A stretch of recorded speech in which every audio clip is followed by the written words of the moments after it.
আসসালামু আলাইকুম ফ্রেন্ড, আমার ছোট্ট মিনি কিচেনে আপনাদের সবাইকে স্বাগত। আজকে আমি আমার মিনি কিচেনে বানাতে চলেছি সাদা কালো মিষ্টি। বেশি কথা না বলে চলো আমরা ভিডিওটা স্টার্ট করি।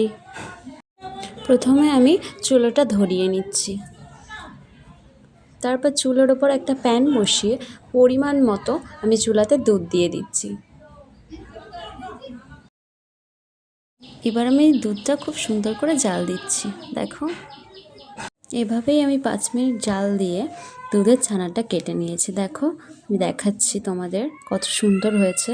দেখো কত সুন্দর হয়েছে ছানাটা।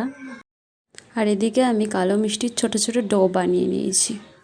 এবার আমি ছানাটাকে খুব ভালো করে ছেঁকে নিচ্ছি যাতে জল না থাকে। তারপরে একটা প্যানে পরিমাণ মতো চিনি দিয়ে দিচ্ছি, তেজপাতা দিয়ে দিচ্ছি, গরম মশলা দিয়ে দিচ্ছি। এবার আমি 5-10 মিনিট জাল দিয়ে নিচ্ছি যাতে চিনির রসটা আঠালো হয়ে যায়। আর এদিকে আমি ছানাটাকে খুব ভালো করে ছেনে নিচ্ছি। আর এর সাথে আমি ঘিটা অ্যাড করছি যাতে মিষ্টিটা খুব সফট হয়, নরম হয়। প্রায় 20 থেকে 30 মিনিট ছানার পর আমি ডোটা বানিয়ে নিচ্ছি। এবার উনুনে থাকা চিনির জলের মধ্যে ডোগুলোকে ছেড়ে দিচ্ছি খুব ভালো করে। প্রায় 10 থেকে 20 মিনিট জাল দেওয়ার পরে দেখো বন্ধুরা, মিষ্টিগুলো কত সুন্দর হয়েছে। এরপর বানিয়ে রাখা কালো ডোগুলোকে আমি চিনির রসের সাথে অ্যাড করে দিয়েছি। এরপর 5 থেকে 10 মিনিট পর আমি মিষ্টিটা নামিয়ে নিই।